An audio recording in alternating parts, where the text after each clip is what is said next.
The 11 at 11 non-stop news and weather on 9 on your side.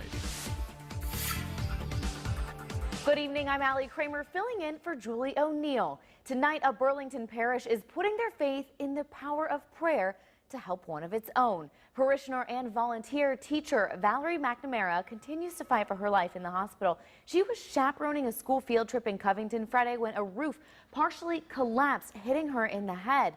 She had some very serious injuries. 9 on your side's Roseanne Aragon has the story from Covington. You can see the aftermath of the partial collapse. They've cleaned up quite a bit since yesterday. Bricks fell from the sky, hitting McNamara and 3 others. Tonight we hear she's doing better, suffering from head trauma. Members of her church are now doing all they can to help. They want to get together and pray to God publicly and with each other because it reminds them that we're all in this together. Togetherness and the power of faith are what this community believes can help their beloved teacher. Volunteer religious studies teacher Valerie McNamara is recovering from head trauma at the hospital. She was hit by a brick in the head after a freak accident roof collapse here in Covington. She was one of the chaperones for the Immaculate Heart of Mary 8th grade student field trip. She was supposed to have surgery. We found out that she was not well enough to have that surgery this morning. I had parishioners approach me and ask about trying to do some sort of all-night rosary vigil. And they are, from 7 Saturday night to 7 Sunday morning, nonstop prayer. Until now, the doctors have been sedating her. He says she's only partially conscious, but when the doctor asked her to, she was able to squeeze the doctor's hand, a good sign. Only the professionals and the doctors can really do anything practical, but people still want to be able to do something. So I think, that's when they, not just that they turn to God, because they've already been doing that, but they want to get together. To be there for the woman who would otherwise be here every Monday, teaching Catholicism. She's a very passionate person about her faith, and her faith is very close to her heart. The same faith her loved ones believe will help her and her family through. We love them, we pray for them. Anything that we can help them with, we will. He says any and all prayer will help. Now the other 3 that were injured are home tonight with their families. Reporting Roseanne Aragon, 9 on your side. 1 person is now dead, 2 more are hurt, including a child, after a crash that 9 on your side first told you about as breaking news at 7 o'clock. That crash happened on I-75 north at Richwood Road just after 4:30 this afternoon. The Boone County Sheriff's Office says the driver lost control after an issue with one of the tires. The car swerved off the road, rolled over, crashing into a tree. The driver was ejected from the car but survived. It was the passenger that died, and an 8-year-old girl that was hurt. We're told that girl is also expected to survive. Well, new at 11, a woman is now facing charges after police say she lied about being attacked by a clown. Alexandra Conley says she was attacked by a clown with a knife while at Jefferson and Southern in Reading, but after an investigation, police found out she was lying. Police say Conley eventually confessed that she was running late for work and didn't want to get fired, so she made the whole story up. Friends and family are now coming together to honor the memory of Tracy Fletcher Garrett. She was the victim of a murder-suicide in Morrow last month. Now, Tracy was gunned down by her ex-husband, and her two of her 3 children were inside their home when it happened. She led a local nonprofit, and connecting the community was her passion. Now the community wants to give back to her children. Kids have had a traumatic experience that is not going to be something that's going to get fixed or changed for them in any time soon. And as a family, we're doing what we can, but sometimes it takes a community to raise a child, and that's kind of what's happening now. Is we can all grieve, we can all remember, but even more importantly, so the kids know they're not alone. Friends and loved ones of Tracy are now putting on a fundraiser on October 29th to help Fletcher Garrett's 3 kids. They are now living with their aunt. Well, domestic violence can affect more than just the people involved, but now one event is shedding light on how it affects 4-legged family members. Today, the YWCA and the SPCA held a Halloween-themed event in Washington Park.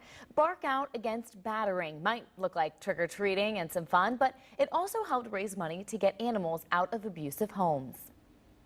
What we know is that domestic violence is all about power and control, and sometimes when people are abusive toward their partner, they will use the pets as a way to exercise control. We see lots and lots of folks who come to us for help, who call the hotline, who want to come into shelter, but they're too afraid to leave their pets behind in order to come to shelter with us.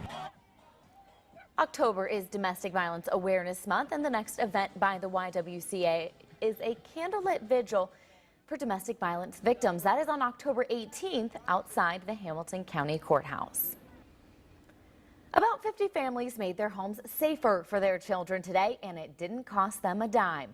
Employees from Cincinnati Children's Hospital Medical Center visited families in Norwood, Lincoln Heights, and Reading to show them how to make their homes more kid-friendly. Volunteers installed fire alarms, baby gates, and even gave out bathtub thermometers.